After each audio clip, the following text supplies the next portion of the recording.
Alrighty, folks, good evening. We're going to go ahead and call this meeting to order. We will have two board members not in attendance who did notify me they will be absent today.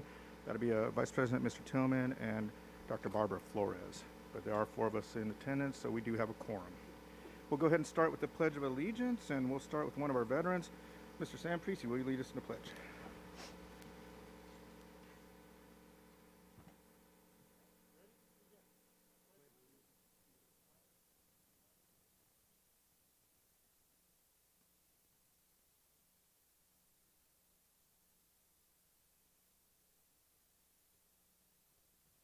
Thank you, Mr. Precy, and thank you for your service as well.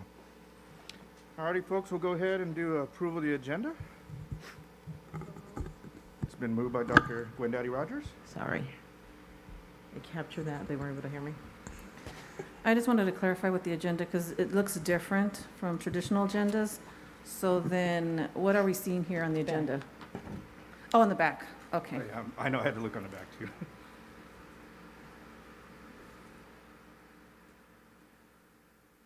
Okay. Is that okay, Ms. Rosas Medina? Yeah, that's fine. I'll second it. All right, it's been seconded by Ms. Abigail Rosas Medina. Any discussion on the agenda? All right. No. We'll go ahead and, do we have to vote on the agenda as well? I believe so, right? Okay, so it'll be, I believe, a verbal since we don't have electronic. Exactly. Aye. Dr. Rogers, aye. Ms. Rosas Medina? Aye. I'm aye as well. Ms. Ceballos? If you could just speak up a little louder, but aye. Ms. Ceballos? Aye. All right, thank you. So motion carries for the agenda. We'll move on to 2.0 administrative presentation and 2.1 public comments. Ms. Cunningham, are there any public comments? There are no public comments. I'm sorry, I have my back to you. All righty, thank you, Ms. Cunningham. All right, let's go ahead, and it looks like we're going to move to 2.2 facility study session, administrative presentation. Okay, thank you, Dr. Wyatt. Good evening, Board President Dr. Wyatt, members of the board, cabinet, and audience listening at home. We are pleased to share with the board information regarding the San Bernardino City Unified Facilities Program this evening. Next slide. So previously, we shared information with the board regarding community input about their feelings and opinions regarding the passage of a new general obligation bond to support the district's ongoing facilities needs. At the request of the board, we're providing tonight's facility study session to further explore the need and feasibility of passing a new facilities bond. With the information shared this evening, we are seeking board direction as it relates to the further exploration of a bond election in November 2022, which would include assembling a bond team to launch a successful bond campaign. Next slide. So tonight, district staff will provide the board with information related to our district facilities program, including an update on the board-approved facilities master plan, ongoing and emerging facility needs, and a discussion regarding available current facility funding and future funding needed to meet the district's continuous needs. And so with that, I will turn to the next slide and turn it to my colleague, Dr. Funches. Thank you, Mr. Sullins. And I'd like to start board by thanking you for your leadership. And I wanted to provide just a brief overview about how facilities and their upgrade and upkeep and the beautification of them affects a teacher, staff retention, and such. So I'll start with two firsthand experiences. And I had the opportunity to open a new school here in San Bernardino, new and bright, wonderful school facilities. And that experience taught me a lot about the buzz and the excitement around new facilities and how engaging it is for educators and staff coming into a facility. And I'll never forget that I had to QR close to 80 new teachers wanting to come to that new facility just so that we can begin to look at new and innovative ways of doing things. And so that's number one. And then my time as a director in the district for human resources, there are times where we take our candidates from UCR, Claremont, Cal State San Bernardino on tours of our district facilities, meaning our school sites, meaning our biology classes, our chemistry and physics classes, because it is something that they request. It is at their request to see how our facilities look, are kept, and how inviting they are for our candidates. And so, linking it to research from the National Clearinghouse of Educational Facilities, a couple things that stood out or stand out to us as well. That's clean and well-maintained and updated facilities promote employee health and wellness, as you know, right? School conditions impact the career decisions of our teachers and staff. The way we upkeep our buildings and the way we take care of them has a lot to do with if our educators are going to stay on with us. Data demonstrates that as well. And then the final two, teacher retention efforts. Our attrition rate right now is 5%, and we're doing pretty well there, but we want to do even better. And our retention efforts can be boosted by the upgrading and maintenance of our schools and the beautification of them. And then finally, 21st century learning, which you're all aware of, communication, problem solving, working together, collaboration. All those are conducive inside of facilities that lend themselves to proper space, proper and adequate lighting, air conditioning, all those good things that we don't make a well-maintained school facilities. So I just wanted to share that from a recruitment and retention perspective. As we look at the upgrade of our buildings, as we look at the maintenance of them, as we look at what we'll be deciding tonight, keep in mind that recruitment and retention plays a major role in this process. Thank you. I would like to make sure that for safety reasons, if we can try to keep our masks on. I'm already feeling a little frustrated right now, so please try to keep your masks on. And if I may, a point of housekeeping before we proceed. In front of the board is a large printout of the actual presentation, but there are also two reports. I'll turn the attention to the first, which is a bond report from our Citizens Oversight Committee for the board's reference, as well as an annual report of school facility projects, including all funding sources that we use for school to meet our school facility needs. So these are documents that during the presentation we may reference further, but we wanted to make the board aware of what they have in front of them. Thank you. Mr. Priestley? Thank you. Next speaker will be Anna Applegate. Good evening, President Wyatt, board, cabinet members, and to our viewers. And thank you for the opportunity to really link our academic achievement to some of our facilities. There are several studies out there that will say that facilities do have a direct impact on student achievement. One such study comes out of Penn State University in 2011, and it talks about how factors such as temperature, lighting, spacing, all those things really have an impact on student achievement. So, of course, we want to make sure that they have the best facilities for that reason. But also remember that we had a class action lawsuit through the Williams settlement.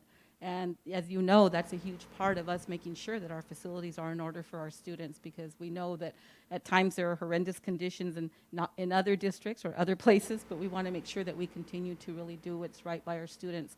So I just wanted to take a moment to mention that our facilities are such a huge part of that. So we'd like you to really consider this bond measure to help increase our student achievement, because we want to do all we can for our kids.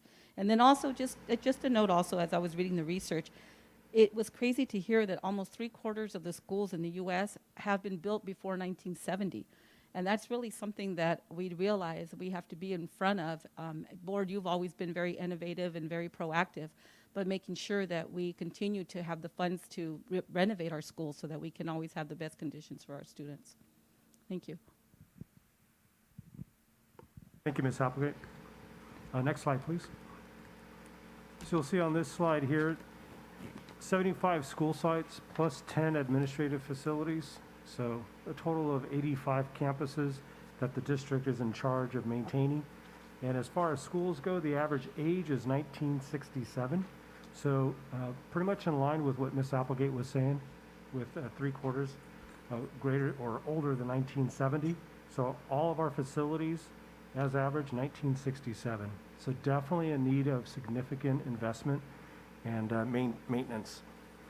The total gross square footage that you'll see there, 4.3 million, and also a replacement value of 4 billion, as that's just our school sites.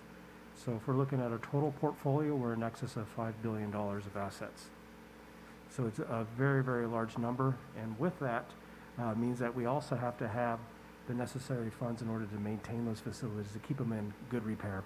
And again, that's part of the California Department of Education's good repair standard. We want to make sure that our facilities are in a condition that are conducive to positive and good learning.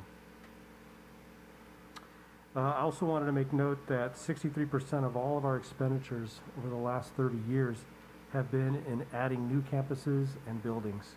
So if you think about the number, the information you're going to be seeing a little bit later, just keep that in mind. That close to, in excess of 60% of all those dollars have been in adding campuses. It's not touching those existing campuses that have been there for multiple decades. So those are definitely in need of additional funding. So as we move forward in looking at our facilities, we're going to be kind of shifting mindset where once we were a growth-oriented mindset, now we're going to be looking at an asset management perspective, looking at strengthening what we have from within, and that goes to the point of several of our facilities, actually over 50 of them, predate 1970. So over the last 30 years, the district has passed 2 bonds. Measure T in the amount of $140 million, and Measure N in the amount of $250 million, and that was in 2012. You'll notice some pictures of some facilities completed with those bond dollars below. I'd like to point out Rio Vista Admin, which is down in the middle, and Indian Springs Athletic Complex to the left, and that's Martin Luther King Junior Library that was recently completed. By the end of Measure N, we project that we will spend over $165 million. We gave you kind of a synopsis of what projects those include. I'm most proud of the theater improvements that we've made to several of our high school campuses, seismic upgrades which significantly reduce liability in the event of an earthquake, and career technical improvements at most of our high schools, our comprehensive high schools. We have some other photos of recently completed projects with those bond dollars. You can see North Park Elementary School in the middle. You can see a learning lab at Cole Elementary School in the bottom left-hand corner, and a library at Bonnie Ohl in the upper left-hand corner. And this is where we truly feel that the educational delivery model has changed since the 1950s and 60s when our schools were built. The educational delivery model of the 1960s was a sit and get. Our schools were designed for our students to come, listen to an instructor at the front of the classroom, and then go home. But that model has changed over the past years, and as we look at how we want to change our educational delivery model, we need more dynamic spaces. We need spaces that have technology, that include more space per student, that allow for outdoor learning, that allow for after-hours use. And then if we move on to the next slide, we wanted to show you some of the visions of future projects. We have the Welcoming Resource Center, new Performing Arts Center at Pacific High School, new aquatics complexes, and to Miss Rogers, middle school gymnasiums.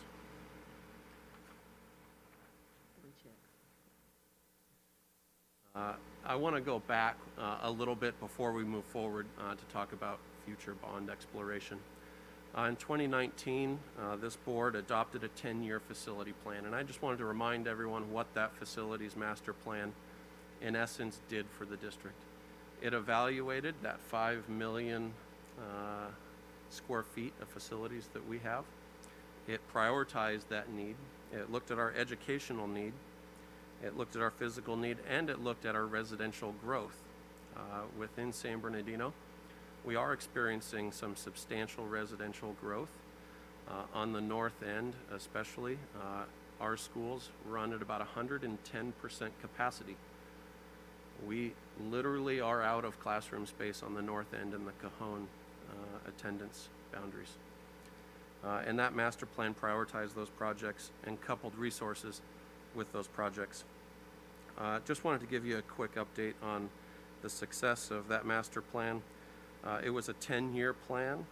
It identified 71 projects at 45 sites. And in the few years since, we have completed 41 projects. I'd like to think that out of COVID came some very good things. While everyone was at home, we were busy modernizing and repairing our schools, and we were able to accelerate that plan.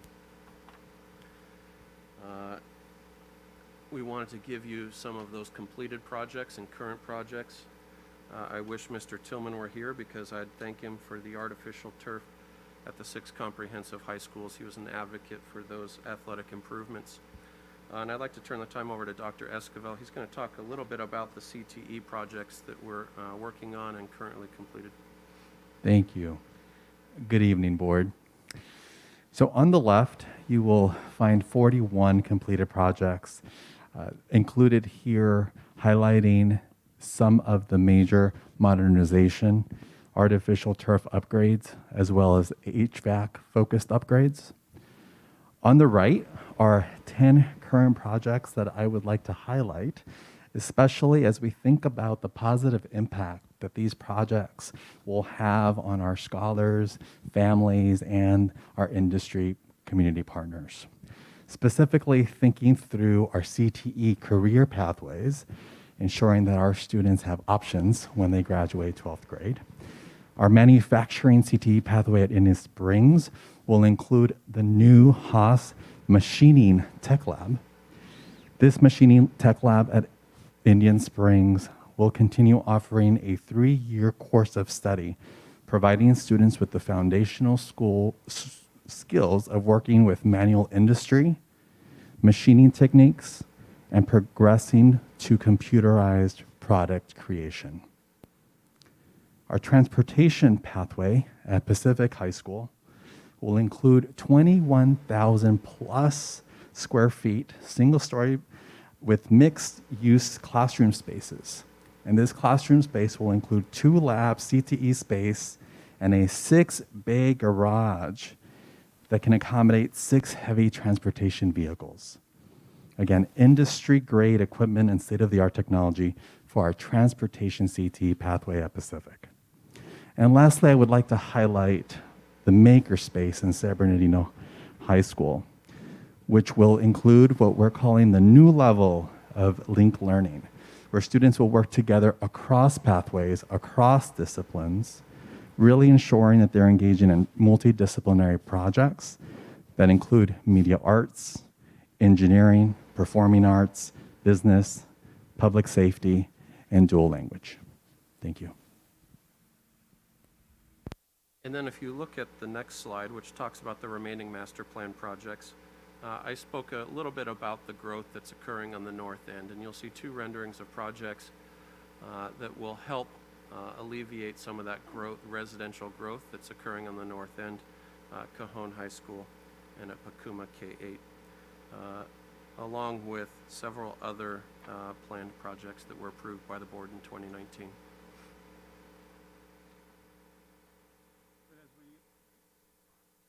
As we look at logistical and inflationary pressures, since 2019 when the facility master plan was approved and the project estimations were determined, a lot has changed, as I'm sure you've witnessed in the grocery store and how you fill up your car. Everything has kind of gone up, and construction is no different than that. In fact, it's escalated even higher.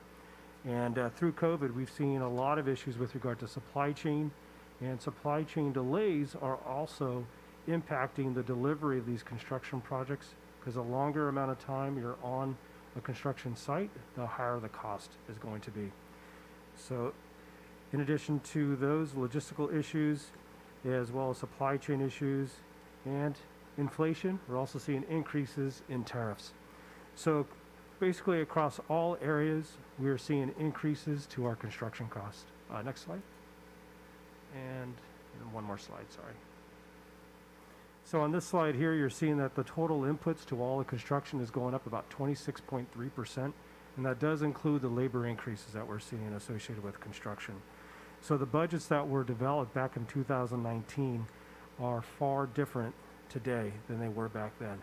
So we are seeing some additional pressures on our budgets.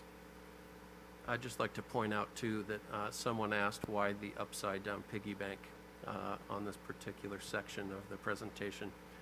And that's our subliminal way of showing that we are, at this point, taking the piggy bank and shaking it upside down to see what falls out. I just thought we'd inject a little levity to the conversation. And as Sam had said, that we are feeling inflationary pressures across all fronts, from material to labor shortages. But along with that, we're also feeling the impacts of state mandates. And several of those are unfunded. And we'd like to just touch on a couple of those tonight. We have spoken at length about SB 328 with this board in previous conversations. SB 328 is the Portantino rule, or the late start for our high schools. And you might be wondering, what impact does that have on our high schools as it relates to the facilities? What happens when we start later in the morning is we are going to push athletics later into the evening, and that especially hurts our winter and spring sports.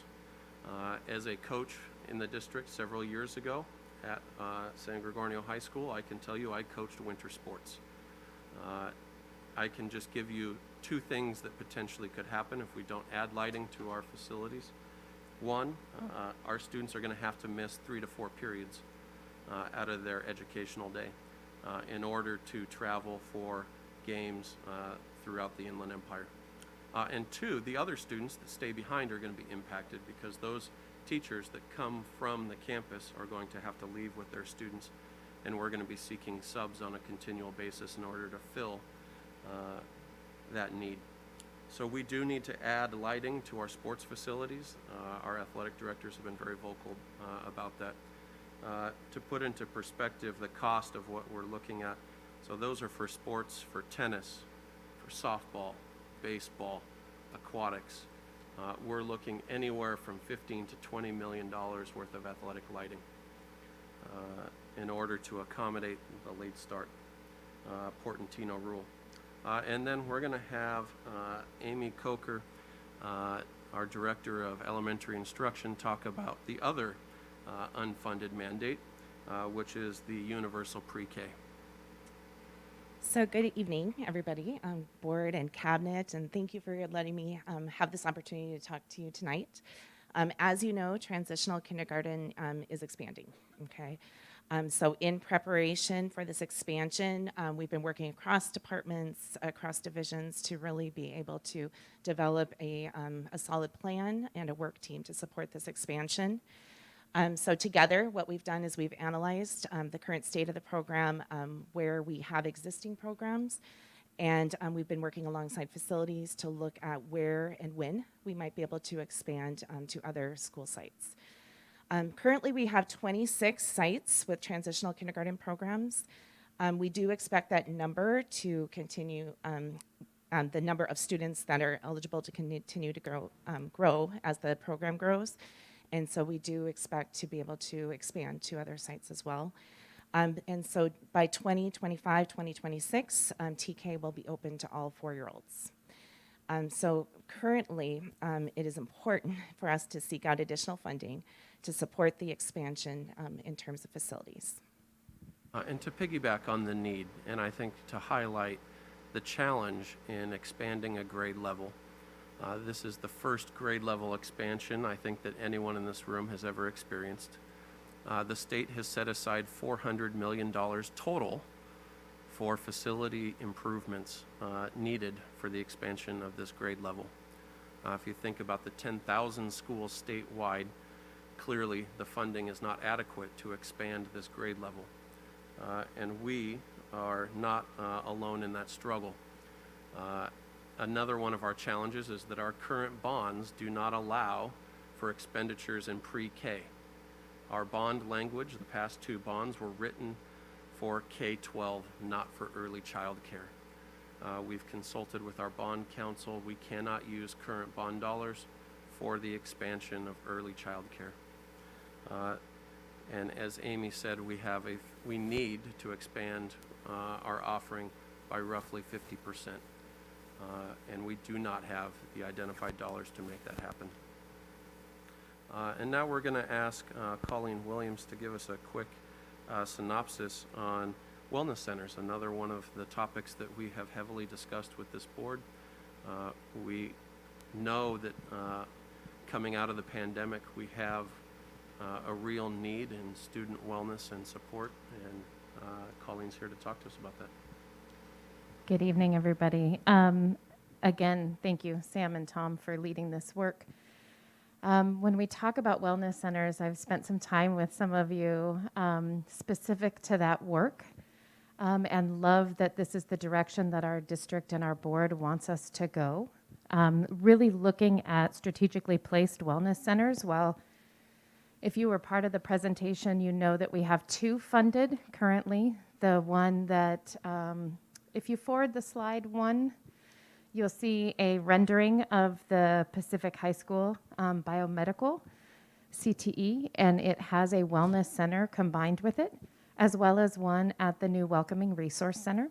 Our hope is that we can provide additional facilities across the district that are aimed at really addressing the physical health, mental health, as well as resource needs of our families, where students can get the care that they need, whether it is glasses so they can see the board, or their textbooks or their technology, or dental services so they're not worried about a toothache, or mental health therapy from a provider so that they can really focus on the academic learning in the classroom, and put all those other things aside so that they can be their best selves. So we are looking and developing partnerships and expanding some partnerships for the services and supports of the wellness resources that we have currently across the district. And then as we are able to fund additional facilities, looking at what additional services and supports our community needs. So we have a wellness advisory committee right now that is designing a needs assessment survey, a family needs assessment, to determine exactly what services and supports our community wants and needs from us, so that we can really design these supports and these facilities to be a place where the community can see that the district has their whole child in mind when we provide support. So, thank you. And I'd like to just quickly mention Pacific High School, because this is one of the things we talked about earlier. Pacific High School was born out of World War II. It was born in a different mindset. And as we look at supporting our students, from our unhoused populations to those that need better access to health care, we are building community schools. We are building schools that are at its core to support the student in every way possible, from home to the campus. And if you look at that rendering, if you haven't driven past Pacific High School recently, please do. The change is remarkable. If I lived in the Pacific area, I would love to see that change, and I'm excited to see in one of our poorer areas of our community seeing life and color instead of gradations of brown coming out in this new century. And then the Sturgis Center. One of the things I love about San Bernardino is we talk about the rich history that lives here, and the Sturgis Center is representative of that history. I am so thrilled that our board decided to acquire that property back from the city so that we can maintain it. With maintaining a building comes a cost, and so I hope that we allocate funds to that in future years so that we can remember where we came from, because ultimately that tells us where we're going. And if anything, I love the fact that we're investing in performing arts in this city. We have a rich cultural history that should be celebrated. And I always am one to remind everyone just the good work that Team Music Workshop is doing over there. And then moving on the next slide, you'll see just a quick culmination of all of that need.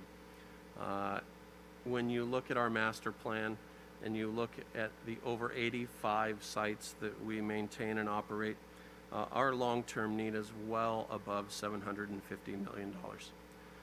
We need improvements to parking lots. Our parking lots were built for the 1950s, not for our current generation. We have an increasingly larger special ed population that needs to be cared for in different ways. Our libraries need to be changing.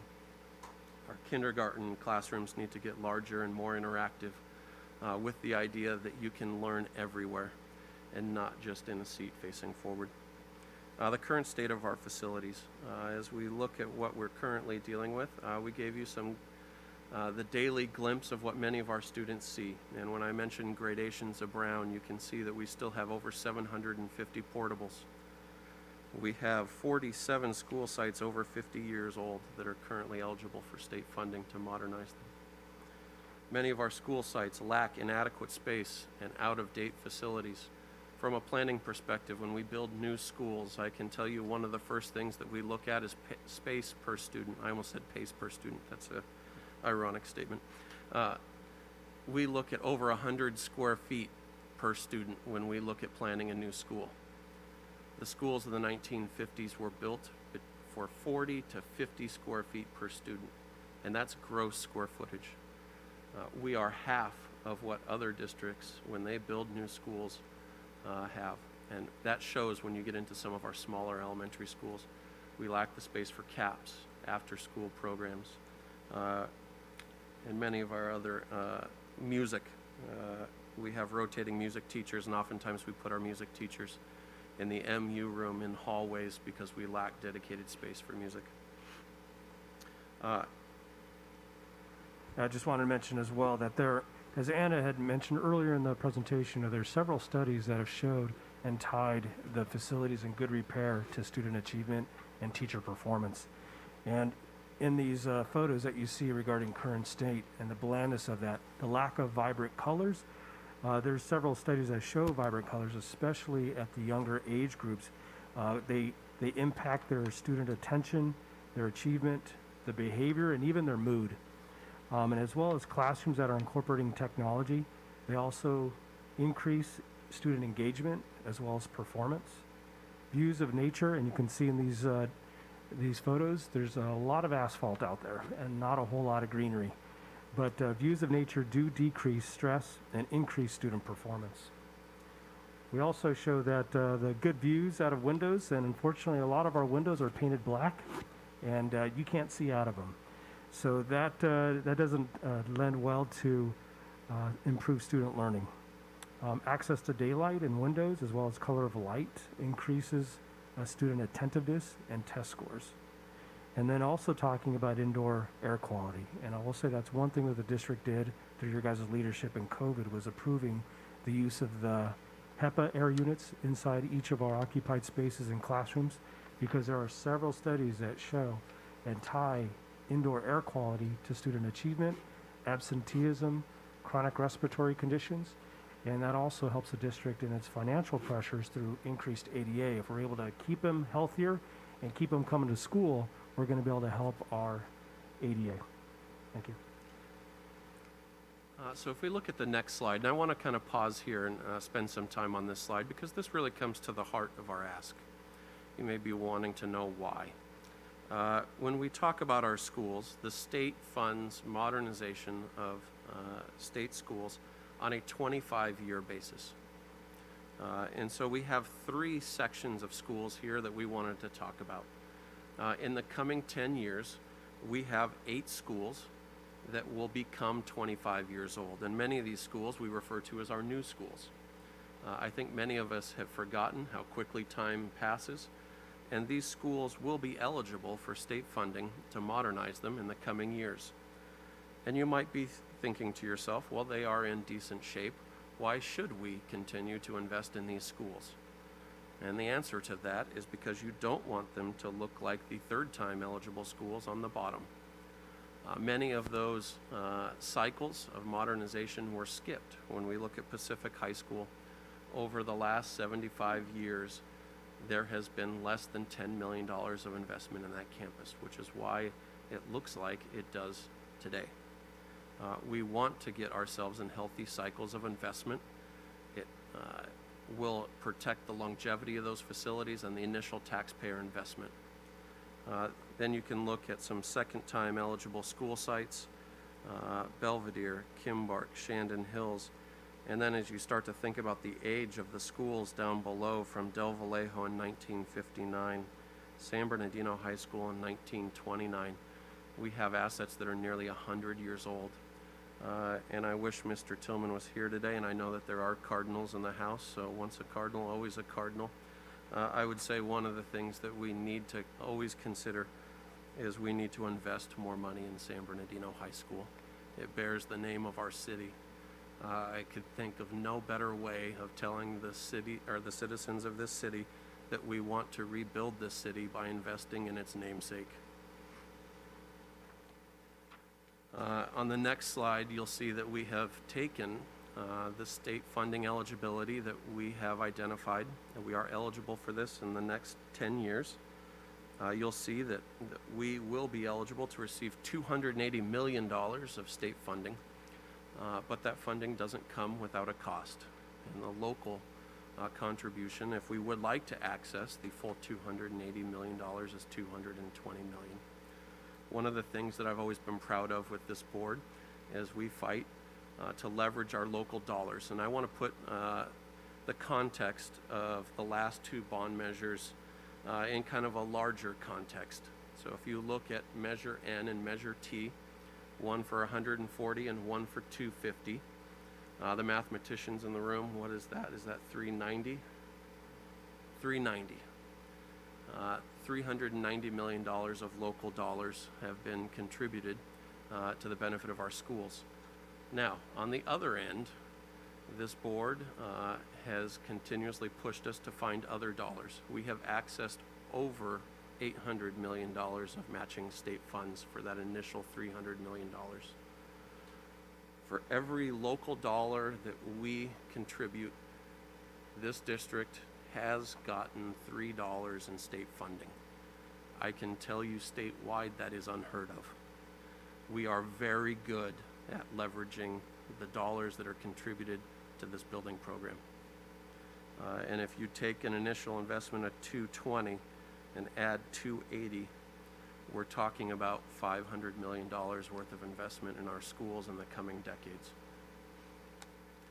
which is the reason that we want to explore a bond with this board. And we'd like to invite Adam Bauer to join us for this discussion. But as we look at bond exploration, and there's some bullet points that I think we ought to just hit. We have significant long-term need. We have not sought a general obligation measure in over 10 years. One of the things that I think that is important to know is that when we do ask the community to contribute, we don't do it often. Over the last 30 years, we've only made that ask twice.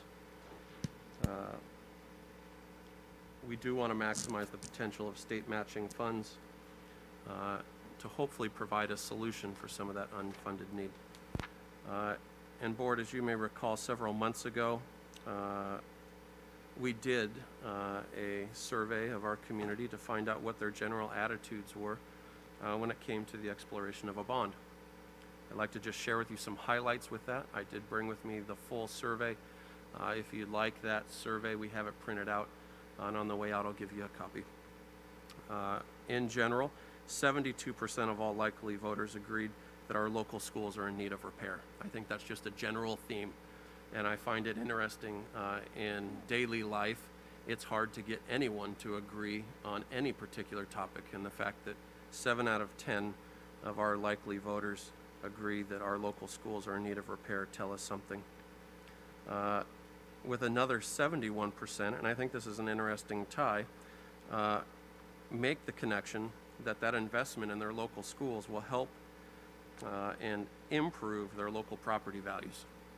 There's an economic benefit here. We always talk about the educational benefit, but there's also an appreciable economic benefit to the community by investing in our communities. And then if you look at the next slide, you'll see, and I want to give some historical context. When in 2012, I was in the department, we did the initial survey for Measure N, and at that time, 67% of our community supported a local bond measure, and it passed at 71%. The initial survey this time around has very similar support. Adam, you want to jump in there on the next slide? It's a slide you've seen from me many times, but it's been updated. The table to the far left represents a percentage of annual change in assessed value. And if a home does not change ownership, it can only change by the greater of or lesser of 2% or CPI. So when you have a number above that, you have growth in your community and you have turnover of homes. And you have, and this last year, so that December of 22 number on there, that is as of December of 2020.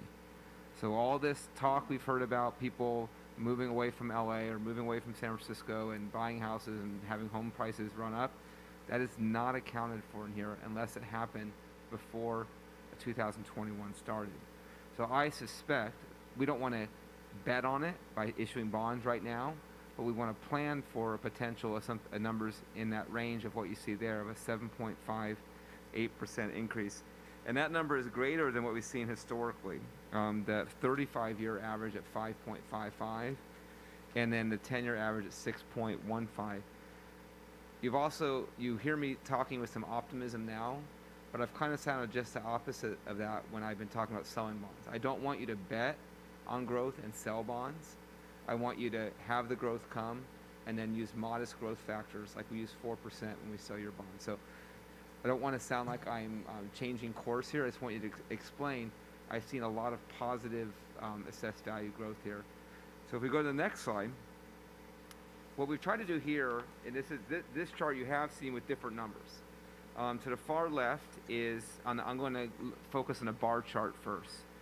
To the far left is tax rate per 100,000. And the most you could go for is $60 per 100,000 with a Prop 39 general obligation bond. What we looked at here was a $45 tax rate.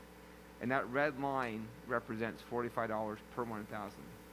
And then there's all these bars charts in different colors there. The navy would be the first series, that tan would be the second series, and those link up to the table below. And you've done this exactly right with your last measure. We wait for a few years to go by, and then we issue our next series. We recalibrate based on how assessed value has changed over time, and that's exactly what we've done here. So we've assumed 4% growth in assessed value. As you know, we've exceeded that. If that type of trend would continue, you'd be in the exact circumstance that you've been in with your last GO bond, where every time we're about to sell bonds, I'm telling you, you can issue a little bit sooner and a little bit more than we did in our projection. So stick with that. But what we're showing here is between now and between 2023 and 2031, we'd be able to issue about $261 million for projects. And like I said, this is in phases. These bonds are all very similar to all the bonds we've done with the most recent measure. Current interest bonds, no cabs, no deferred principal, that sort of thing. So that's the $45 scenario, or $45 tax rate scenario. The next slide represents $60 per 1,000. And on this slide, charts look the exact same, but numbers a little bit different. Really what you want to do is focus on the far right, where I'm showing you instead of $261 million for projects, I'm now showing you $347 million for projects. So that's what that extra tax rate does. So I'm showing you 45 and 60. 60 is the maximum you can go for with a Prop 39 GO bond as a unified school district. Finally, and I'm going to channel my inner Mr. Tillman real quick, and I know that he always is quick to point out that he fears that there's an assumption already made about what we want. There is no want here. There is no specific ask. What we're laying out are options for this board to look at what its priorities are and what the cost would be to fund those priorities. So please know, there is no baked-in inherent ask. We are not directing this conversation towards one end of the spectrum to the other, and there are other options if the board wanted to explore others. These are just two tax rates. We want to show what the differences are to a taxpayer in this discussion for those two tax rates. I think the other thing to keep in mind is that when we pass a local bond, we're passing authorization. Think about it as almost a second on your home. You don't have to access the dollars if you don't want to.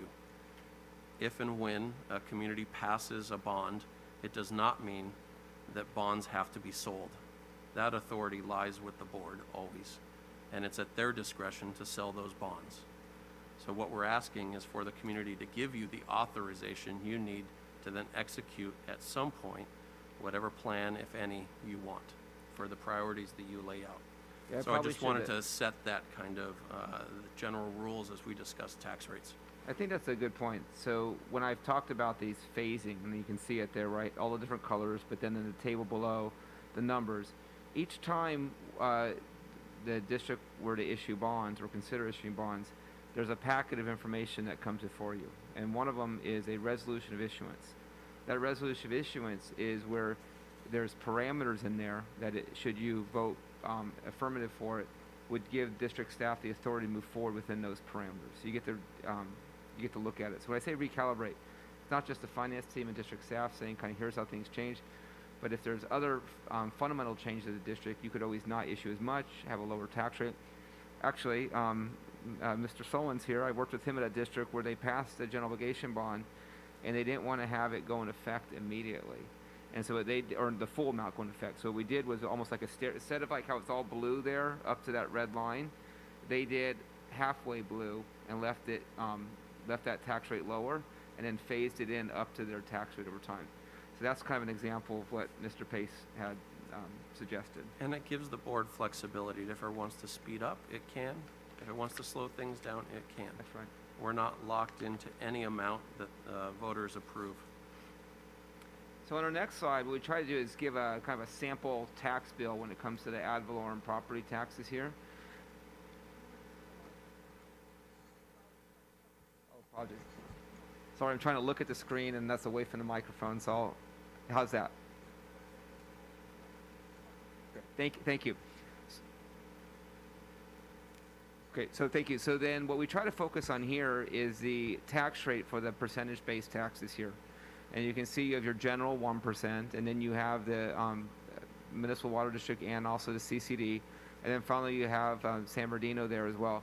And what we also look to do here, when I say, okay, San Bernardino USD, City USD. And what we try to do then is translate those tax rates into what it actually means. And so a typical homeowner, so the median, half above and half below, that number is $178,785. That number's actually gone up quite a bit over the last 2 years.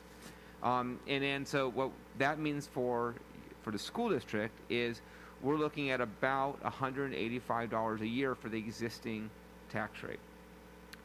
Now, if we drop down below, what we're looking at there is we're saying, I gave you two examples of 45 and 60.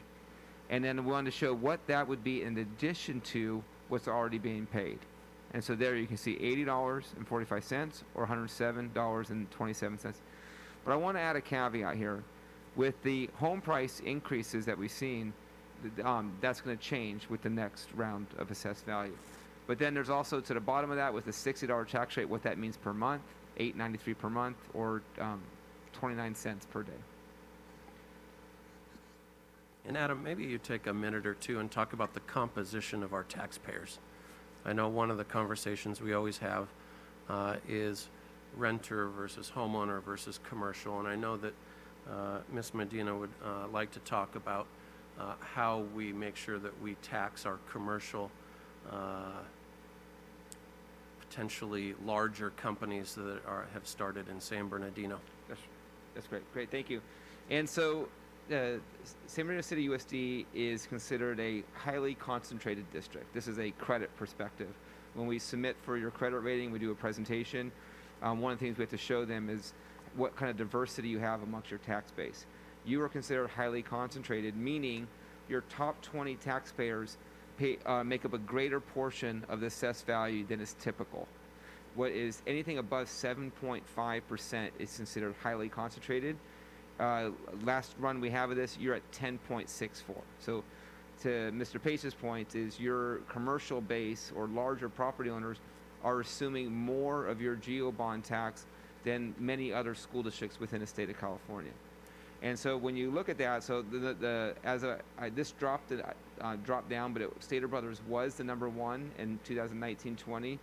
They had $319 million in assessed value. That makes up 1.98%. They would be paying $191,560 among all their properties.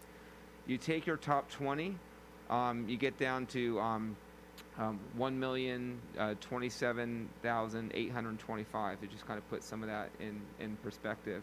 But you have a lot of industrial in there, i.e. logistics, Westcore, some of these names are really hard to pronounce. Gear 6207 LLC, all these are, out of all your top 20, you have Stater Brothers as industrial, you have WM Inland Ventures as a shopping center, and then you have 2 apartments, all the rest are industrial. So I think that comes out to 16 of your top 20 taxpayers are industrial property owners. And would bear a significant property tax increase. That's right. And to give you, Ms. Medina, kind of in perspective, when we talk about the local homeowner and $100, when we look at Westgate, Southgate, Prologis, their annual annum tax basis, you're looking at an increase of over $45,000 per company on a yearly basis that would support the improvements of your schools. So the property taxes are borne by both commercial and residential property owners. And it's on a percentage of the assessed value. So when you look at your larger employers, when you look at the Amazons, when you look at those who have built within San Bernardino recently, they have a very high assessed value as it relates to other homeowners who've been in the community for over 15, 20 years. They will be paying a significant portion of whatever bond if passed. And to help illustrate that point a little further, we've already talked about the top 20 being concentrated, meaning they pay a greater percentage than other regions. Another example of this is a typical school district has about 75% of its property base as residential. San Bernardino has 68.56%. So non-residential makes up 31.44. So that top 20, they take on more liability or responsibility. And then when you finally break it down beyond that, you have a greater portion that does not get assumed by the residential property.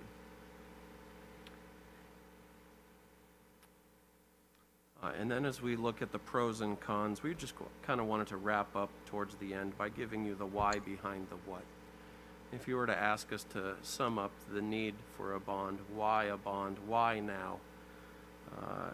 In my mind, it comes back to several of these items.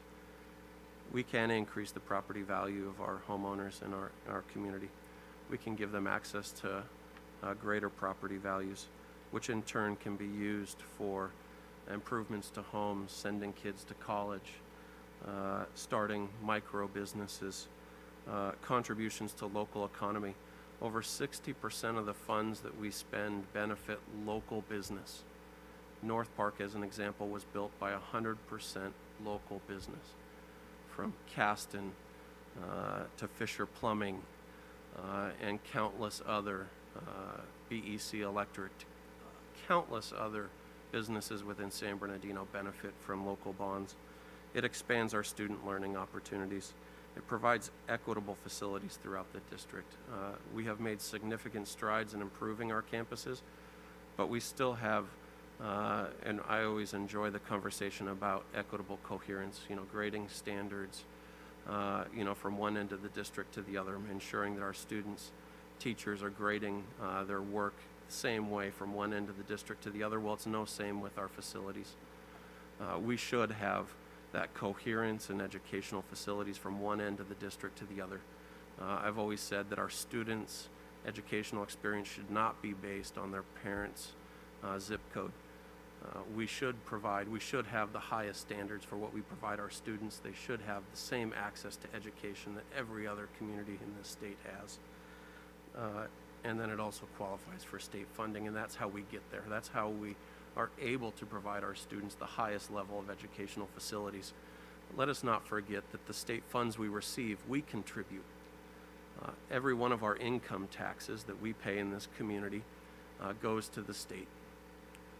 Here's the last reason why. As we pay our income taxes to the state, if we choose not to pass a bond, what we're going to do is watch that income that we send to the state out of this community go to other communities to strengthen their schools and provide their students a better educational experience. If we want to access our own dollars that we're sending to the state, we do have to match those funds.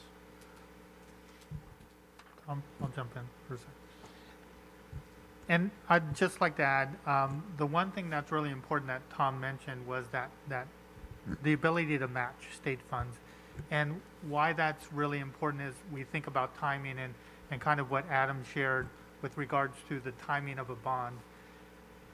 This year, the state is going to be pursuing a state facilities bond, which would be the next installment of bond funds to support district or school facilities.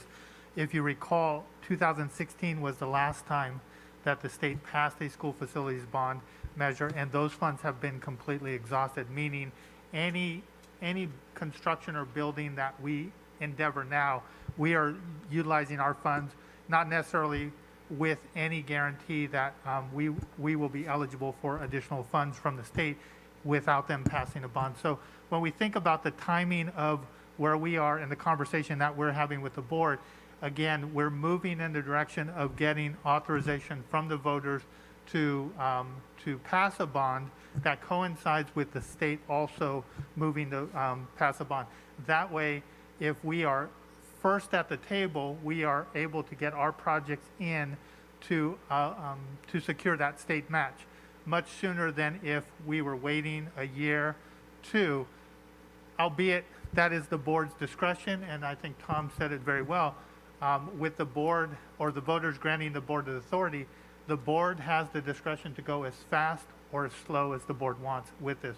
But what's important is we get a seat at the table when the state passes the facilities bond that's expected in November. And I'd just like to piggyback off that. If we do wait, there are costs of waiting. Our time horizon and everything is not the same as other departments' time horizon within the district. As you have noticed, we have always been accused of taking the longest to do anything. The state permitting process, the time to build, is a very long process. If we wait 2 years only to find out the state has run out of bond authority, we will be waiting even further to start potential projects. We do want to access those state funds. It's about timing, as always, and I couldn't have said it better. So. And I think with that, if there are any questions, I think that concludes our presentation. Oh, I thought we... I think there was one more slide, strategies and next steps. So thank you. So board, we've shared a tremendous amount of information this evening, but through it all, what's really shown brightly is the board's leadership over the years in ensuring that district facilities were designed and built to match the educational opportunities that we were looking to provide our students. So with that, we want to make sure that we return to the objectives posed at the top of the presentation and have a conversation. I'm sure the board has many questions as it relates to the information that was provided, but what we're ultimately looking is to receive direction from the board on whether we would like to move forward with exploring the November 2022 bond election. And again, as Mr. Page shared, we are not with a preconceived number. We are looking for the board direction to provide what is the board's desire in terms of pursuing a tax rate of $45 or $60, or if there is a desire to receive additional information about other tax rates, we are certainly able to provide that information to the board. And then from there, receiving the direction for the board to, knowing that the next steps would be for us to secure a bond team and consultant, entering into contracts for consultants to help us pursue that bond exploration and ultimately launch a successful bond campaign, culminating with the approval by the voters of whatever bond we elect to bring forth. And then finally, that resolution that the board would enter into ordering an election in June 2022 for that November election for the general obligation bond. So with that, I will open it up to questions. All righty, Mr. Solon, and thank you to your team as well for an outstanding and comprehensive presentation, as well as outstanding graphics and easy to read as well for those that have some visual challenges. Just real quick before we start with comments and questions, we did receive an email that folks had submitted a public comment. So if you can please check your email, we have sent you the link so you can still submit your public comment. Thank you very much. And now I will go to my colleagues for questions and maybe statements. I'll start with Dr. Dowdy Rogers. Any questions or statements? Oh, yeah, you starting with me? Yes, yes, ma'am. You're looking at me, so I'm gonna start with you. So I'm looking at You you. don't want to give me eye Kind of like contact. classroom, huh? You know it. Well, I definitely want to echo certainly what President Wyatt said. This was a very comprehensive and thorough presentation, but I'll get right to the point. The questions that I have, the big glaring question for me, one thing that came out, and I don't want to ignore the 65% and the 63 that said yes. And I'll say this, you know, when we start talking about bonds, it's never a good time. So let's just go ahead and say that it's never a good time. But when I look at, you know, what our schools look like, and again, being a product of this very district, and I go and look at the three schools that I attended here, and they kind of look the same. And I don't, right? And realizing that it is a part of the mental wellness. It is a part of pride of, you know, of going, you know, into your school and really feeling like it looks good, it makes you feel good, and we have our community. It puts a bright light on our community, which says to me, yes, I would want to support, you know, doing this. But there never is really a good time, right? And I heard you say something about a tiered type of, you know, where did he go? There he is. Said that Mr. Sullins had participated in maybe a gradual stepping and looking at something like that. I know we had those two options up there, but I would like to know what's the lowest can we go? Or I also heard you, Mr. Pace, say that we have $500 million worth of work needs to be done, but we're not even looking at that entire piece yet, right? So we're looking at even a smaller amount. But I would like to know, knowing the size of our city, how many people participated in that survey, because 65% is one number, but an actual number, and knowing, and I'll say this, the good thing about being on the board is this will impact me too, right? So I'm not doing something to, or considering something to others, but I also have to be fair in the process of what do we want to do for our students? You know, how can we help them feel good about going to our school sites, as to all of everything that you all, I'm a champion for wellness. That's just one side of this, but a champion for it. How do we really do it like others do it? And we know a lot of times we do have access to funding because of the needs that we have. Hopefully we'll get to a point, right, one day where we won't say we get the needs because we don't ever have.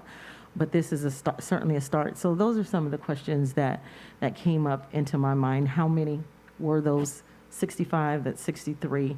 What does that tiered look like, you know, which would be less than the 60 and the 45 that we looked at? And then what are the leveraging opportunities that we have that, you know, we talked about earlier, that we have done a great job doing that? How do we go to our city, our communities? You know, how do we explore those things? That's one of the reasons why we want to bring back our Education Bridge Committee and talk with our city and say, hey, we're in this together, because when we benefit here, they benefit all over our entire city. So those are my comments for now. Thank you. Thank you, Dr. Dowdy Rogers. Ms. Rosales Medina?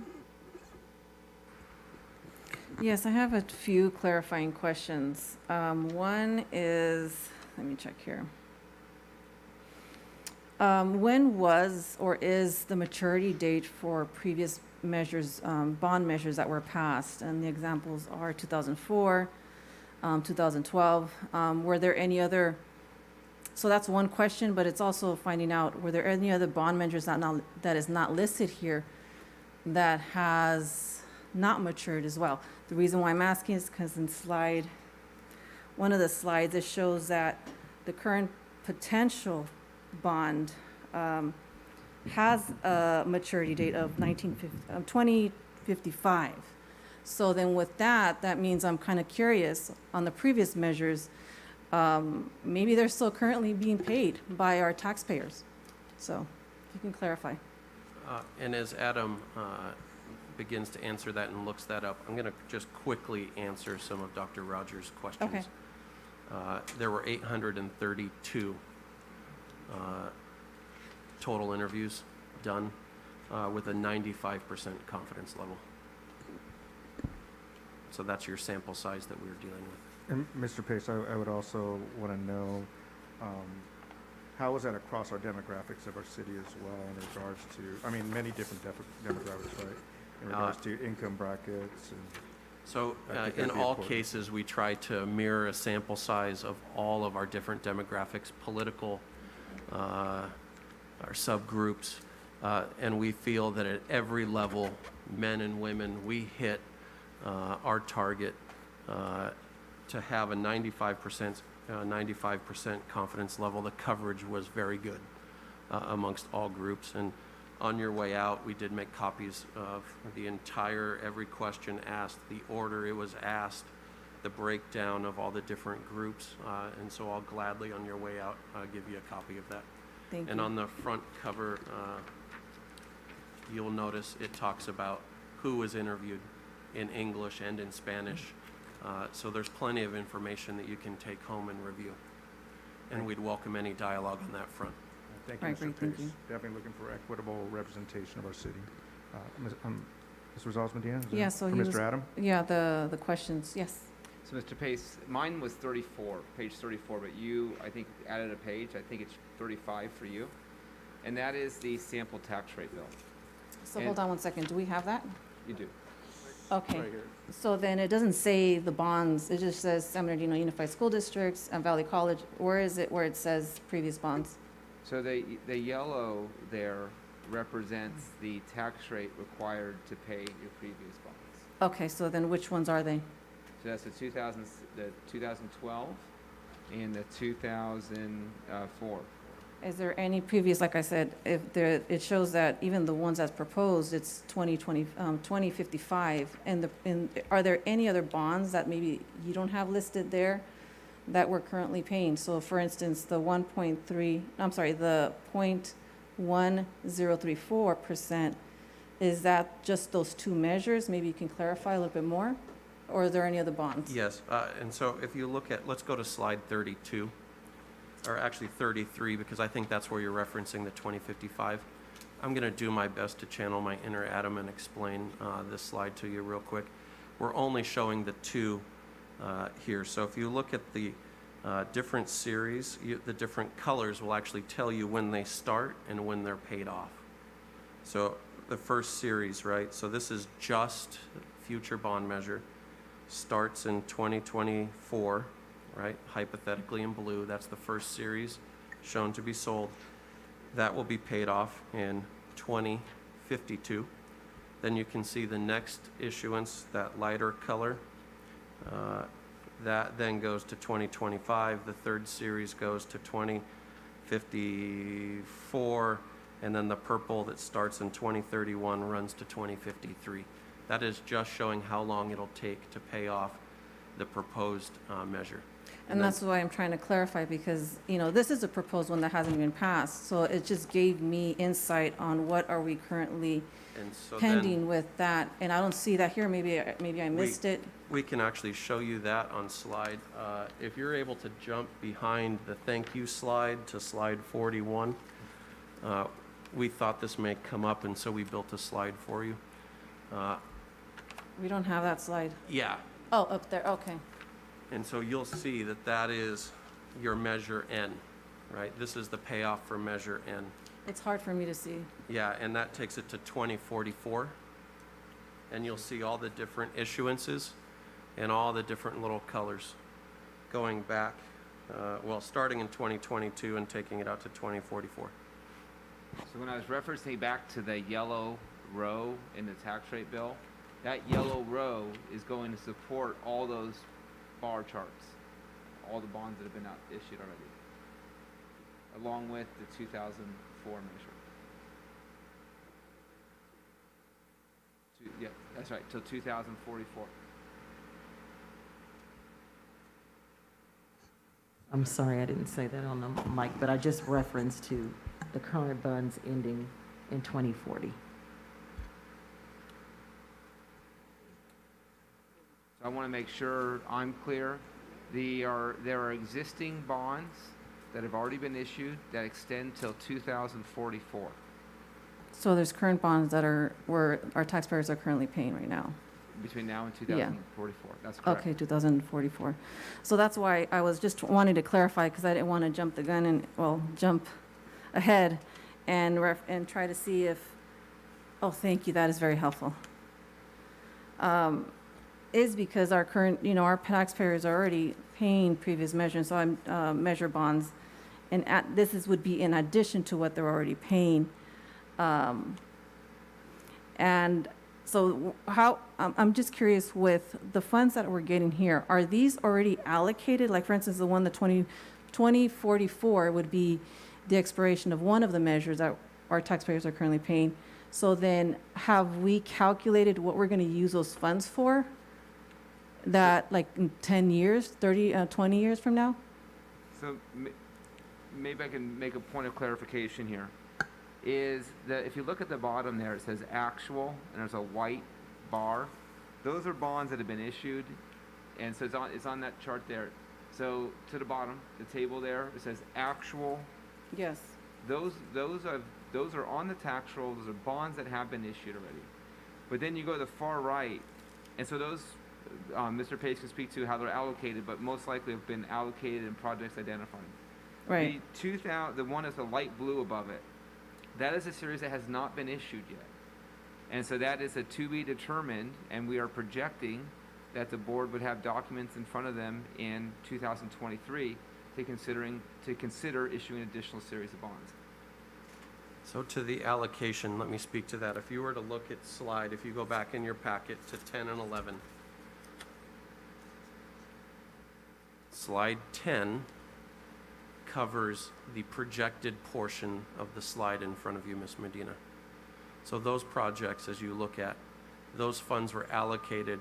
This is just a small sample of projects, but those funds were allocated for these projects. Right. If you go to slide 11 on future projects, where it says projected, that next issuance would cover future Measure N projects. That is next issuance. That is when we sell those bonds, we anticipate utilizing those dollars for projects listed on this sheet.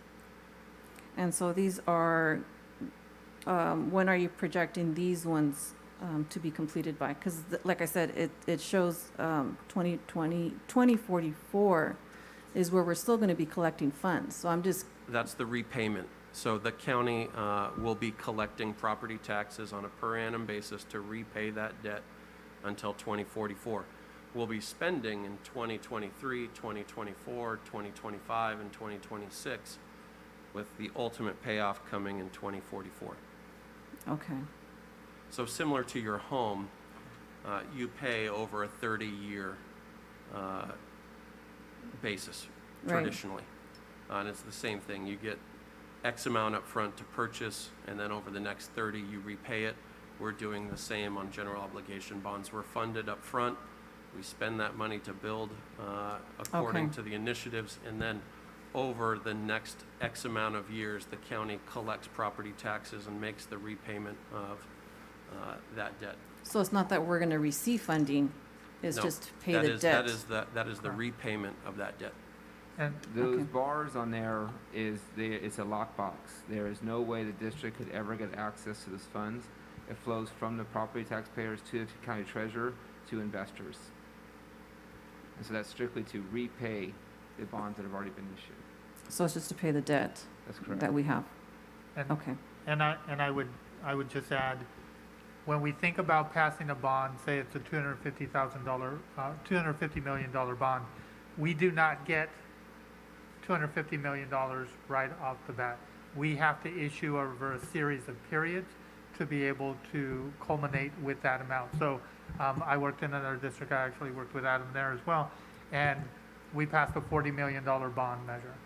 We only had access at that time to about a little over $20 million first issuance. And so we had to look at other financing to support the construction of a new middle school, because even though the voters had authorized the $40 million, we could not access them right at the beginning. So we sell that, and that goes back to the slide where, Well, yeah, if we slide can, 33, which shows, and I'll use the where it shows the different series of bonds that are issued that culminate in that $347 million with issuances, sorry, I can't see, of $87 million over several series. So not all at once. We can't get those $347 million all at once. So then I guess the question would be, how much are we actually collecting annually? I'm just curious, do we So have a we- number like that? we get them in chunks, and as we sell bonds, we get them in chunks, and those are what those series are. So why don't we back up real quick, and let's go to slide 9. And I think this will help kind of put into perspective how this works. So the community authorizes the board to sell bonds not to exceed a certain amount. So for Measure N in 2012, the community gave this board authorization to sell bonds up to $250 million. So far, this board has sold 4 tranches or buckets of money in that 10 years for a total of about $127 million for projects. There is another chunk coming eventually, if the board so chooses to sell. And then there was another $66 million that was used to repay previous debt that the district had incurred in building new schools. So far, and when at the completion of Measure N, we will only get to $230 million, because your assessed value growth never really gets you to the point where you can access the full amount of the authorization. So think about if you pass a $300 million bond, and Adam's a way better expert at this than I am, my guess is that we will not get close to selling $300 million of bonds. As an example, there will be some theoretical top out at probably $270, $280 million. So when we're setting up these programs, we want to set a higher authorization than you think you're going to be able to achieve, so that if you get years like you've seen the last 2 years, we're not saying, oh, if we only, our tax rate's below what the taxpayers said they would support, and if we would have projected some of that growth, we would now be able to access more in funds. So even though I'm showing you some very specific numbers here tied to like 4% AV growth factor, we probably want to build a cushion on that, so that if we do get these types of years over the next 25 years, you can access more funds. So then just to piggyback on what you just mentioned, another chunk coming. So, and you mentioned that the board approves if we're going to be selling those chunks. And is this something that is with the Measure N as an example, that we can Correct. still sell bonds, and this would bring extra revenue for our Correct. schools? Correct. This is not accounting for the proposed or projected or proposed measure? No.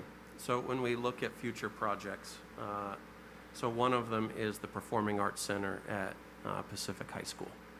So when we sell bonds, one of the projects that will be funded is the Pacific High School Theater. The Pacific High School Theater will qualify for roughly $12 million of seismic money from the state. So we are going to need to contribute our portion of that in order to get the $8 million from the state. And that's one of the beauties of the program, is that if you put into it, you do get something out of it. So for those local dollars, when you sell that bond, we will be able to access the $8 million to help offset the cost of that performing arts center. If we choose not to spend that money on a performing arts center, and let's say we choose to do something that does not qualify for state funding, it's perfectly fine. However, we are going to decrease our total expenditures because we will not receive that state funding. And so we try to leverage those dollars, and we try to look for programs that the state is offering to pay, and one of them is seismic. Okay, and I have one more question. So then how much, if we were to sell additional bonds, would that bring for the district? Do you mind if I circle around Yes, and please. point that to you?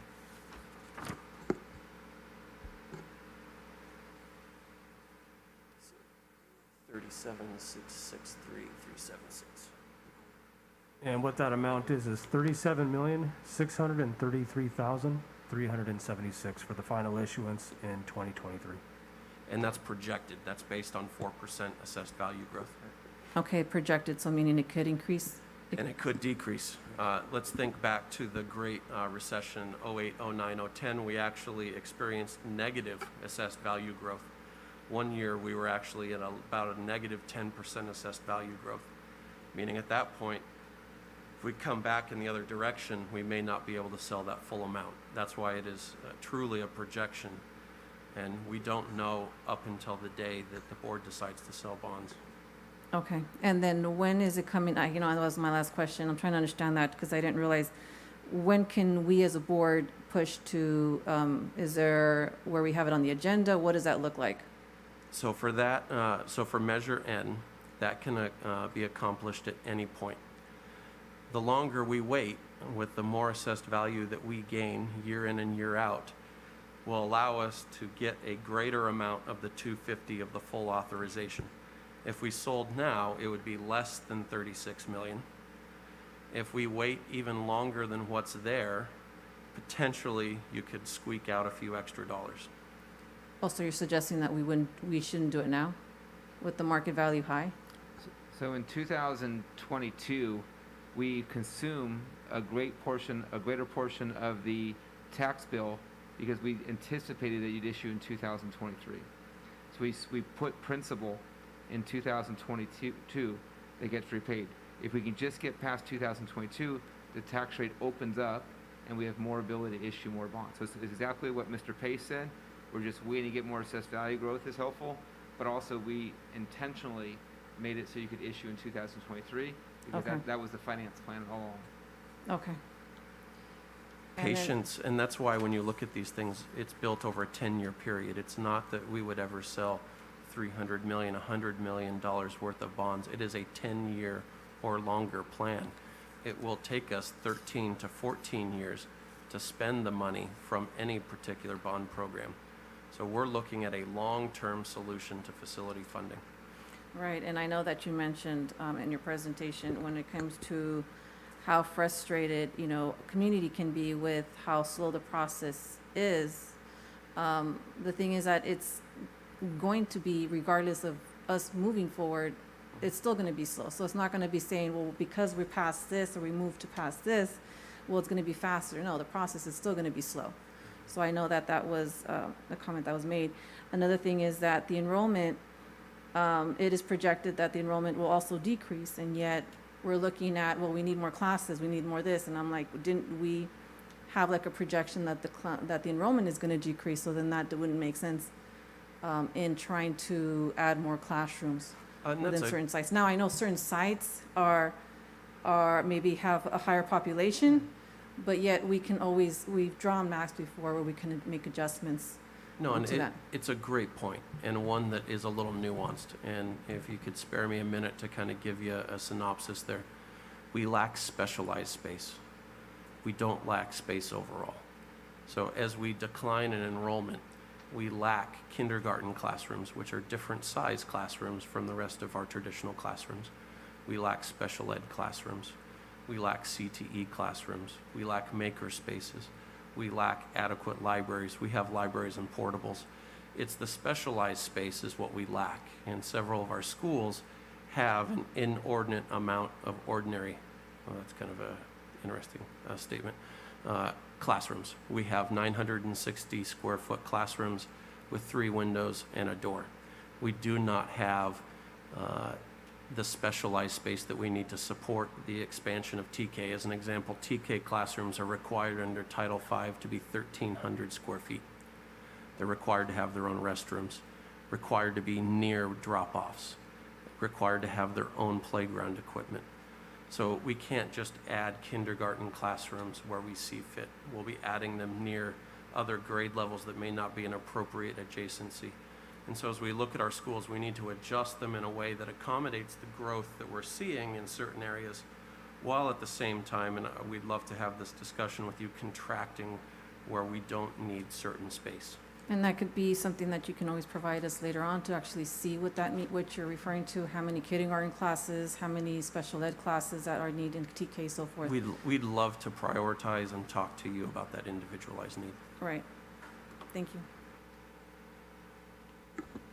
All righty, thank you, Ms. Rosales Medina, and Ms. Ceballos did not have any questions or comments at this time, so I will go ahead and take a shot. Just real quick, back on page, it looks like 20, we were talking about unfunded mandates, and I think I might have brought this up before, but I just want to get clarification on SB 328 on the Portantino early start bill. We talked about lighting, about 15 to 20 million for possible lighting due to, us having to go a little bit later with our programs. Are we going to get any financial relief from the state on that? So we are working very hard with our advocates, our policy advocates in the facilities world on this particular issue. It's something that Sam and I both have been working on at the state level. We've heard that Portantino has acknowledged that he understands that this will be an impact to athletics, and there is a current trailer bill, from what we understand, that would allocate funds for schools for athletic lighting. No one knows what that would look like. No one knows what requirements would be to access the funds. But most state programs require some matching funds. But it does seem that Portantino is trying to move in a direction of allocating funds for some type of athletics lighting. Now, there are very few specifics on that, but as of right now, no. Okay. Thank you, Mr. Pace, and I'm sure you'll let us know as that continues to hopefully come to fruition. Just an observation for folks out there as well. You talked about 750 of our classrooms throughout the district are TCs, temporary classrooms. And so we have 2,700 classrooms. So it's approximately 28% of our classes are temporary classrooms. So our kids, when they go to school, that's quite a few classes that they go to, as you talked about being maybe inappropriate, not the same size, not the right size. I remember I went to college in some of those portables as well. But, they work, but obviously it'd be nicer to go into a more modern classroom. Explanation on first-time eligible, second-time eligible, third-time eligible. What does that mean? So the state will allocate districts funding for modernization on a 25-year basis. So I liken it to your own home. When you buy a home, I look ahead and think, okay, over the next X amount of years that I live here, I'm going to have to do certain improvements to the house in order to keep up whatever level standards I have at the house. The state acknowledges that, yes, there are a certain amount of repairs that schools will need to have accomplished and that they will contribute in the aid of that. And they look at that on a 25-year basis. So every 25 years, we are eligible for state funding for our buildings. So your first time eligible means that you hit 25 years old. I'll use Arroyo Valley. I think that's a really easy example. It was built in 2000. We often talk about it as one of our newer high schools. There's a lot of pride in the campus. It is a very attractive campus. But I think we've forgotten with the passage of time that it's 25 years old, or will be 25 years old in the coming years. It will be eligible for state funding. We do not have to invest if the board does not want to in that campus. What happens, though, is it's just like your car. If you say, I'm not going to change the oil in my car because I can't afford it this month, I'm going to drive it another 1,000 miles, 2,000 miles, you may get away with it, you may not. And as we look towards an asset management-minded practice, that is how we actually keep the assets that the public has funded here in good condition. is by getting ourselves on a good cycle. And a lot of those schools on the first time funded, it's worth noting, have the highest enrollment. So they are our highest abused schools. One of the interesting things about our enrollment over the last few years is Arroyo Valley, I believe this year is now our largest enrolled school. There are about 2,900 students. So if you think about 3,000 students coming and going every day, the abuse that a school can take over a 25-year period, we need to show those buildings and their initial good design some love. And then the second time eligible, meaning a lot of the schools you'll see on there were modernized at some point, those initial modernizations, because the district really had fallen out of a good cycle prior to 2000. So a lot of the improvements that were made to those campuses that were modernized, and Dr. Rodriguez, I know, can attest to this, really were around, when she was at San Bernardino High School, were around path of travel. They were ADA compliance. They were safety, putting in fire alarm, making adjustments to restrooms. But it was not impactful to the classroom itself because we had kind of fallen out of those cycles. Pacific High School, the investments we're having to make now, we removed a chimney out of one of our classrooms. It was built with a chimney, in the post-World War II for the heating of the classroom. We're making adjustments to classrooms to bring them kind of into a more modern age because no one had previously. And what we want to do is have the conversation about is how do we protect those recent investments as well as catching up those that were languishing behind. Thank you, Mr. Pace. And just to kind of build on my colleague here, when we look at San Bernardino High School being a third-time eligible school, that's just crazy to think 75 years has gone by. Actually, it's closing on Yeah, I would it's guess, actually fourth-time coming eligible. up It's not on the list, but my goodness gracious, it's 93 years old. That's pretty impressive, number one. But I would absolutely agree with you and Dr. Rogers, I imagine Mr. Tillman as well, that San Bernardino High School carries the name of our city, and it should be a flagship school. I know we've invested some money into it, but I drive by it often. It's right down the street from my work, and I look at it and say, I would love that school to be just like the school of schools when we talk about modernization and just being nice, and our kids definitely deserve it. I would agree with my colleague, Dr. Daddy Rogers, on, our kids. I want them to have the nicest of nice. I think a good example of that, when I first came on the board, and I talk about this frequently, and it's a simple comparison, but it's very true, is like when we allocate money to get them new uniforms. And it was amazing how much pride they had. Win or lose, champions or not, kids came to the board after team saying thank you. And you go to schools, they say thank you. We see our bands out there looking the same way, and they take great pride in looking good. So I know that the same, analogy goes with our schools as well.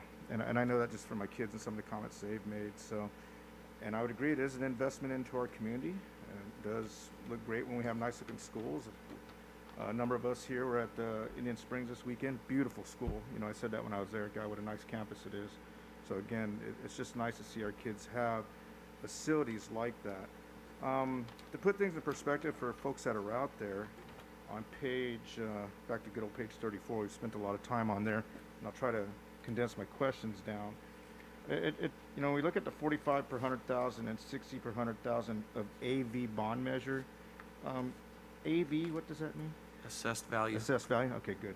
And then, so when you say per 100,000, say if my house is worth 500,000, so would it be like 5 times that 8.93? No, and we have to be careful. Assessed value is different than current market rate. That's why I'm asking then, okay. So the way that property taxes work in California, it's on a transactional basis. So when you buy your home, that is the basis of which the county assessor begins to look at your property tax. You pay 1% of the base value, right? And then every year they can get a small bump unless it's sold. And once it's sold, then they capture that growth, and that's a new base for that house. So when we talk assessed value, if you've lived in your home for 30 years, so my parents live in San Diego, and their assessed value is about $180,000. I won't tell you what the value of the home is, but it's significantly more because they have chosen to stay. And when you look at our assessed value, the median, meaning half the homes in our district, their base level is below $178,000. So, correct me if I'm wrong, so our folks that have been here a while, long-term residents, and I'm pretty sure that's most of us in this room, would our assessed value and tax rate basically be lower then? Then your value of the home? Yeah. Absolutely. Okay. Absolutely. So I know homes are selling right now in our city, and it's actually astronomical prices, some of them. I'm really excited that our city is closing in on $1 million homes, and that's just really nice, but again, that's inflation. I don't know if that's realistic, so. Okay, and I guess back to my question then, so we look at, 80, 45 on 45 per 100, 107 on 60 per 100, and I look at that, so is that what we could assume our residents would pay on an annual basis, regardless of what their home value is? The addition to their tax bill. So they're currently paying $184. I see that, Think of that if we did another bond, another 80 on top of that. But yes, that is the increase. So for the $45 tax rate, you're looking at an annual increase of about $80. Which is $670 a month, and then that's $60, $894 a month, rounded up. Yes. So that would be the additional increase monthly. Yes. I'm just trying to give numbers so people And can that's kind of for- get an idea. and that's And Dr. Wyatt, make sure you're talking louder, Oh, because sorry you're about getting that. further and further. Oh, yeah. But it's good. So I guess, again, Tom, Mr. Pace, that's what I wanted folks to know. Like, when we talk about $80 a year, we're talking about $670 a month on the 45, and then 60 per 100,000 is like almost $9, $894 a month. And that, again, is on top of what we would be paying at $184.86 a year. So, I just want folks to know out there how much we're looking at, because, a lot of people are on a fixed income and budget, and I absolutely respect that, and just to see what kind of cost it's going to be. Because, when I look at that, for me, that's like, okay, one less drink at Starbucks or something. I can't go to that, or, make a sacrifice here and there to hopefully help move our city forward. And I love what Dr. Dai Rogers was saying earlier, talking about working with our city government. We're in this together, and if we're going to better this city and take the city to the next level, we need to invest in our city. I just talked to a contractor yesterday about that. I want to spend my money in this city. I want to hire people from in this city. And if we reinvest our money in this city, we're going to get a return. And I've seen that already on some of our schools. I really have. Well, the ship rises with the tide. And when we look at Indian Springs, I was told by countless people, the glass on the front of the Performing Arts Center will be shattered. I remember that. They will throw rocks through it. They will treat it horribly. One of the things about the front of that campus, knock on wood, yes, no one has thrown a rock through the glass. It's been the exact opposite. When we built that pool, I can tell you 360 days out of the year that pool is used. 360 days out of the year that pool is used, to the point where we struggle with scheduling between our athletic teams and those wanting to use the pool. They recognize the value of things provided to them. They want better things within our community. We want to rebuild. Who wants a dilapidated school down the street from their home? No one. Now, if I know talking about taxation isn't the favorite topic of the day, it's hard to discuss. I don't want to be the champion of tax increases in San Bernardino, but I'm here because I think it's the right thing to do to inform you of what we need to maintain over 4 million square feet of school facilities in San Bernardino in the coming decade.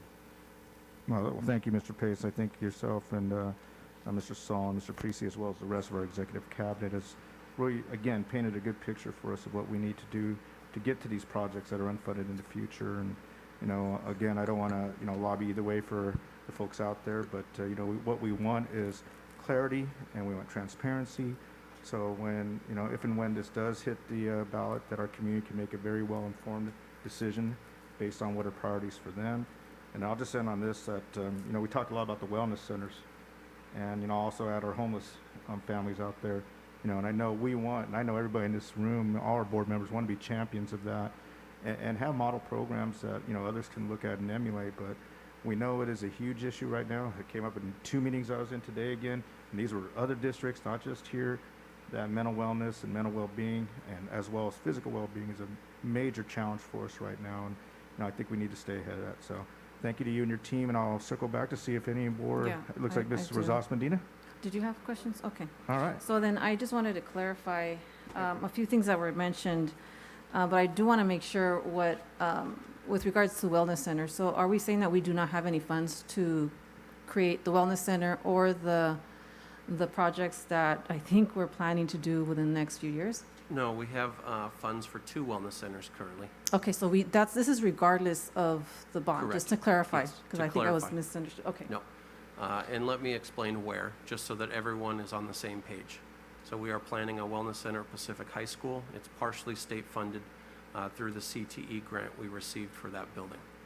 Okay. We are looking at starting construction on that mid-2023. We have to complete some of our current projects at Pacific before we give them more pain to deal with. And the other one is at the Welcoming Resource Center behind the Board of Education. Okay. And then I know that we were looking at the median homeowner, what they're expected as for their assessed value. How did you come up with the median? And do you happen to have a chart that has the percentages of you know, where we're at, how many from this bracket will be paying? Because this is just lumps everyone together. And so I just wanted to kind of get a little bit more clarification on that. And if you do have it, great. If you don't, maybe you can try to get us those numbers. So the reason why we picked median was to try to establish that 50% of the homes within this community are greater than that, and 50% are less than that. And that's why we chose median versus average, because average can get skewed. But what I don't have in this packet, but what we do have is a stratification of your assessed value broken out by either $25,000 or $50,000 increments. And so I can show you on another day what each one of those.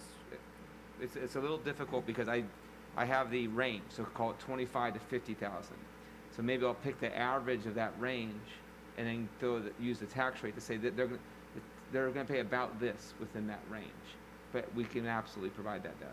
Right, yeah, please, that would be helpful. And then when you look at the assessed value, I know when we owned our house, our assessed value, although the market value was higher than the assessed value, it still increased. And so I just want to make sure that, and it's not increased, it's increased by small amounts every year, but those increases do add up within years. And so I just want to make sure I note that yes, it can, and I don't know how, you know, your parents are still paying the assessed value that low, because I know that ours in San Bernardino was a lot higher than that for the assessed value, even when the houses were a lot more. So It just shows how low they bought, because that includes multiple years of 2% increases. Right, okay, because I know with ours, it increased, not to where the value of the house is, but it still increased a lot. And I remember having to pay, and I know for many, it may not seem a lot, but for those that live paycheck to paycheck, and you know what, it may be, well, they're not homeowners, they're renters, but at the end, the landlords who own the properties will most likely tend to increase, as we're seeing with with so many different things, you know, with groceries, everything is starting to increase. That the reality is that for someone who is literally living paycheck to paycheck with even those $10, let's say $8 a month is already too much. So that's why I wanted to see the breakdown, because that might give me a bigger picture when you look at the breakdown, how many of those families will be impacted versus maybe it's a small amount, maybe it's only 10% of the family members. Yep. So that way it gives me a better picture of what that looks like. We're working through district staff, we can provide that data. We'll get you All a right, thank follow-up you. on that, and before you leave, we'll also get you the commercial breakdown. Yes, thank We you. have that. All righty, Mr. I'm sorry. Thank you. I just want to make sure. Are you calling me? Yes. You good back there? I know, I'm texting her to make sure. I can't see her, but I'm trying to keep in touch with her. Yeah, I can see her from here. Okay, and I know we talked about the next steps, and so I had wrote a little note. So the cost to explore, is there something you can give us on that? And they look at me like, yeah. So at our next board meeting, we'd like to put an agenda item on for a communications consultant. And I think there's a voice here that we're missing. We're not asking the board to approve the bond. We're actually asking the community, and we want to be transparent with the community, to allow them to vote yes or no. Exactly. And that is something that is ultimately their choice. They can weigh the value of what we're asking against their budgets. And yes, trust me, I look at what I'm paying for gas these days, and it makes me nervous. So then we don't need board approval, then you just go straight to the No, voters? so the board needs to put, well, let's back up and talk about next Correct. steps. So what we'd like to do is at the next board meeting, have the board approve a communications consultant So we do need a board approval. for the communications Okay. consultant. Yeah, The cost to is move forward on the bond. $6,000 That's a what I was month. asking them now, yes. So what the So we know. communications consultant does is help explain to voters what we're going to spend the money, what we'd like to spend money on with that potential bond. So whether that's San Bernardino High School, whether that's Belvedere Elementary School, TK expansion, they help explain what we'd like to do. Then in June, the board has to vote to put the bond measure on the ballot. That is the board's responsibility, is to weigh the choice prior to giving it to the community to vote yes or no on. And all you're doing is voting to place it on the ballot. And then in November, with the next election, the community will then have potentially an opportunity of saying yes or no to that bond measure. And you explained that well, because that was going to be my next question on, again, you know, we know some people are probably watching, and we appreciate you doing that tonight. And then you'll have an opportunity to, it's always there, but this is true transparency, right? And that's exactly what we want to make sure that our community is really, is completely aware of this, as well as saturated with what it looks like. And that's the next steps that comes with our commitment, is to make sure that it's not something that just got by the community, but to look as a board to explore how that can get out there to the people. So you answered that. And I guess just to that, so do we need a consensus to put it on the agenda? Or, I mean, because it may or may not, so we don't know if it even passes for the consultant. So it's just going to automatically be on the agenda for the next meeting? Do we know that? Yeah, I think tonight was more of a workshop, informative session. So then it'll And be on the then, next one. if it, you know, if and when it is agendized, I know we have a heavy agenda for the next meeting. You know, and I guess we would also have to know what our timeline is, if we really need to, you know, when we need to get this agendized, and so the board can or make a decision either way. So we need to make sure that gets on the agenda in a timely manner.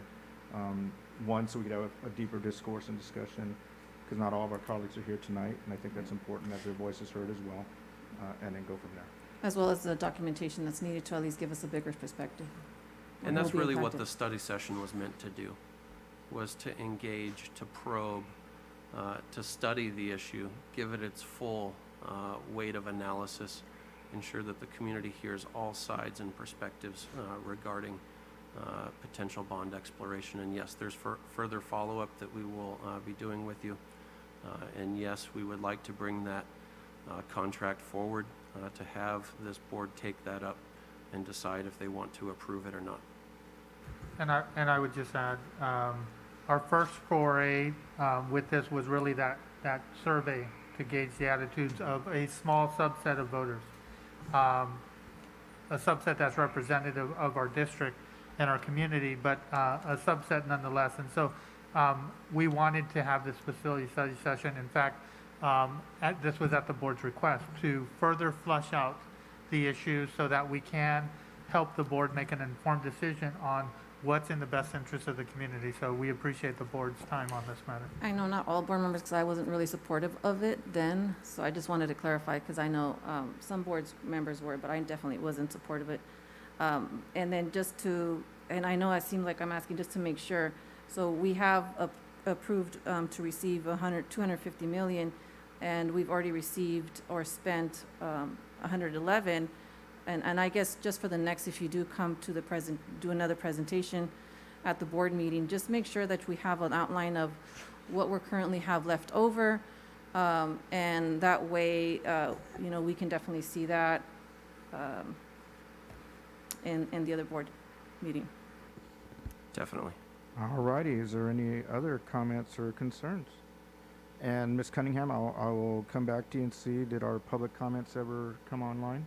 No, they did not. Okay, I just want to make sure we follow up and give them every opportunity. Okay, is that it then for the agenda, I believe? All right, if there are no other questions or comments or concerns, let's motion to adjourn. Absolutely, I'll second that one too, so. Thank you. All righty, meeting adjourned. Thank you very much. Great presentation. Appreciate it. Everyone have a good evening and please be safe. You know, the roads are wet. Take your time.